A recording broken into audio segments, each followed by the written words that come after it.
بسم اللہ الرحمن الرحیم الصلاۃ والسلام علیک یا رسول اللہ وعلی آلک و اصحابک یا نور اللہ۔ درود غوثیہ کی فضیلت۔ درود غوثیہ کو روزانہ ایک مرتبہ پڑھنے سے اللہ عز و جل 7 نعمتیں عطا فرماتا ہے۔ یہ درود شریف خاندان قادریہ کے معمولات میں سے ہے۔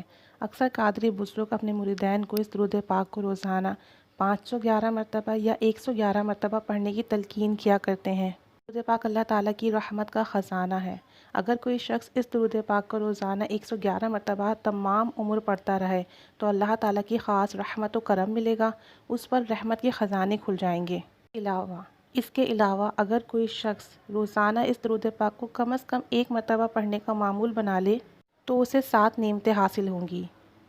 رزق میں برکت ہوگی، ہر کام میں آسانی ہوگی، نزا کے وقت کلمہ نصیب ہوگا، جان کنی کی سختی سے محفوظ رہے گا، قبر میں وسعت ہوگی، کسی کی محتاجگی نہ ہوگی اور اللہ تعالیٰ کی مخلوق اس سے محبت کرے گی۔ یعنی صرف ایک بار پڑھنے سے اللہ عز و جل کی اتنی بڑی نعمتیں عطا ہو رہی ہیں۔ ایک بار پڑھنے میں صرف اور صرف چند سیکنڈ لگیں گے، تو سوچیں آپ جو شخص روزانہ اسے 111 مرتبہ پڑھے گا تو پھر اللہ تعالیٰ کے اس پر کیسے خاص انعام و کرام عطا ہوں گے، اس کا اندازہ آپ خود لگا سکتے ہیں۔ اس درود پاک کی بے انتہا برکت و فضیلت ہے کیونکہ اس کا تعلق قادریہ سلسلے سے ہے۔ دوسری بات، اگر اللہ عز و جل کی محبت، قربت اور نبی کریم صلی اللہ علیہ وآلہ وسلم کی محبت اور قربت حاصل کرنی ہو تو یہ درود پاک نہایت ہی اکثیر ہے۔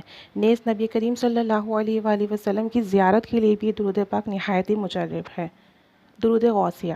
بسم اللہ الرحمن الرحیم۔ اللہم صلی علی سیدنا و مولانا محمد معدین الجود والکرم وآلہ وبارک وسلم۔ اے اللہ، ہمارے سردار و آقا محمد صلی اللہ علیہ وآلہ وسلم پر جو جود و کرم کا خزینہ ہے پر اور ان کی آل پر درود و برکت اور سلام بھیج۔